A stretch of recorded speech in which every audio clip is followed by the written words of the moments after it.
Libra, hi! Welcome to Mystic Queen PH at ito ay isang timeless love reading about you and your person. So, anytime na mapanood nyo to, as long as makaka-resonate kayo, this reading is for you.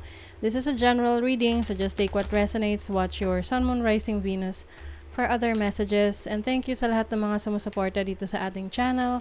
Just a reminder, gamitin nyo lamang ang reading na to bilang gabay. Pa-follow, like na rin ang ating Facebook at TikTok. Lahat po yan Mystic Queen PH. Like, share, subscribe, turn on post notifications para lagi kayong updated sa ating mga readings. And if you're interested in private readings, meron tayong link sa description at sa pinned comment. Paki-check nyo na lang. Okay, Libra, let's see what are the energies ng iyong relationship, you and your person. For Libra.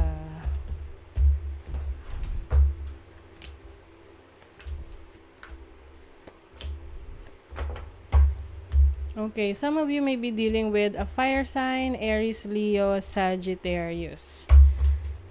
Maaari ngayon, parang nagkakalabuan yung energy ninyo, no? You're not sure about the future, kung ano yung kahihinatnan ng relationship ninyo. Pwedeng meron kayong nangyari sa past na you are still not over it, no? Pwedeng merong naging pagkukulang yung person mo, tapos hindi ka pa nakaka-recover from that, and your person is feeling guilty about it, pero alam mo yun, nararamdaman niya na parang hindi mo pa rin siya napapatawad. Okay, let's see. What is the King of Wands? Possible na the person that you're dealing with, medyo, palakaibigan, pwedeng na-involve siya sa ibang connections before. So, pwedeng nagkaroon ng jealousy.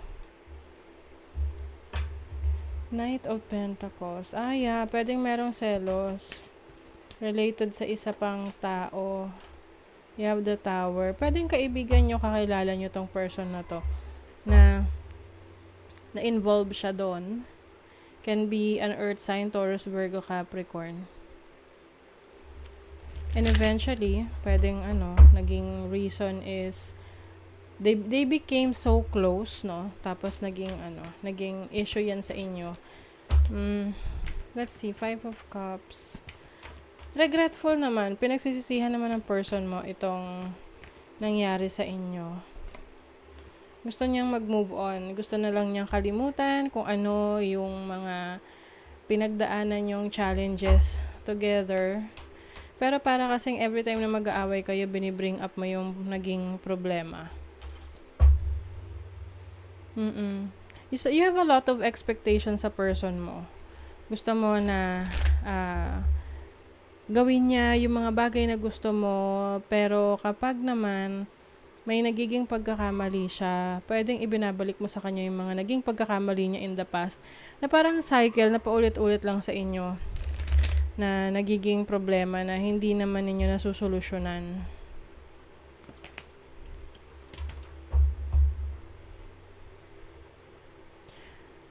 I'm sensing na merong pwedeng pareho kayo nag-iisip kung magkakaroon kayo mag-iiba na kayo ng landas, no? Oo.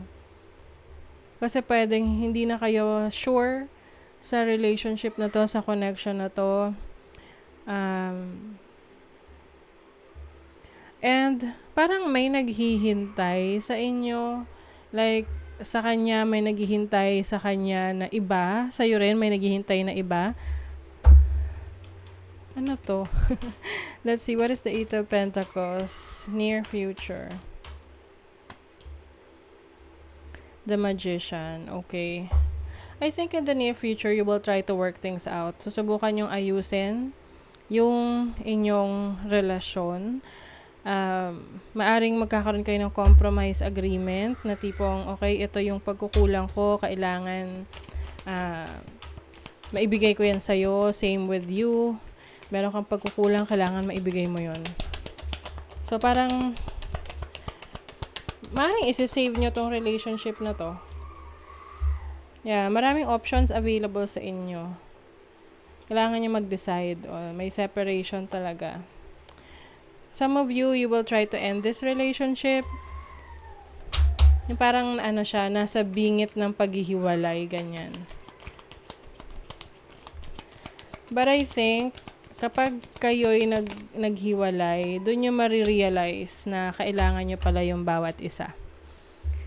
You will try to rebuild this relationship. You will try to work things out. Kasi pwedeng, meron na kayong mga nasimulan, let's say, na mga plano, pwedeng nakapag-invest na kayo together, may business kayo together, or may naipundar na kayong mga bagay para sa pagsasama ninyo.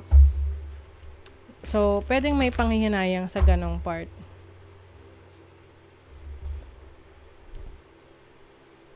Lalo na kung meron kayong anak. Some of you, itong anak nyo ang magiging dahilan para maayos yung relationship ninyo. It's either meron na talaga kayong anak or merong magbubuntis dito. Tapos, yun yung magiging parang sign ninyo na ayusin yung inyong relationship. Although, sa part nyo, may option kayo na pwede kayong umalis sa relationship, pwede namang magstay. Kaya lang iniisip nyo, yung pinagsamahan, sayang ang mga pinagsamahan. This is your energy. Ayan, Three of Pentacles. You're going to build a relationship like a happy family in the future. I think, marirealize nyo pareho na you're not getting any younger. Na kumbaga, mas maganda na maging seryoso na kayo sa future ninyo at kung ano man yung mga bagay na ginagawa nyo for fun before, i-let go nyo na yon. Halimbawa, isa sa inyo mahilig lumabas with friends, at maaring yun yung dahilan kaya nag-aaway kayo or nagiging issue ninyo sa relationship. So, ngayon, maaring may realization kayo pareho of what you really want. I think darating din sa point na pwedeng maghiwalay kayo, no? Dun sa paghihiwalay nyo na yon, pwedeng doon nyo marirealize na gusto nyo talaga pareho yung isa't isa. Kasi maaring dun nyo mamimiss yung isa't isa, dun nyo ma-appreciate yung effort na ginagawa ng bawat isa. Ayan. But I feel like sa ngayon, may confusion sa relationship. Pwedeng ang isa sa inyo ay hindi ganun ka-open sa totoong nararamdaman niya. The other person naman, pwedeng feeling guilty sa mga nagawa niyang pagkakamali in the past. Lalo na kapag binibring up. Ito yung tipo pag nag-away ikaw nga nung ganito, ganyan yung ginawa mo, ganyan-ganyan, pero pinatawad kita. So, kung pinatawad mo na talaga, wag mo na i-bring up. Kasi tapos na, diba? Lalo lang yan, magiging parang lalo lang sasama yung loob ng tao, no? Lalo na kung humingi naman na siya ng sorry, binigyan mo na ng kapatawaran. That's it. Move on, move forward. Pwede rin kasi may pressure dito ng mga expectations nyo sa isa't isa. Gusto nyo ganito ang gawin nyo, ganito yung gawin ng isa, and vice versa. So, you have to meet in, sa gitna. Magkita kayo sa gitna.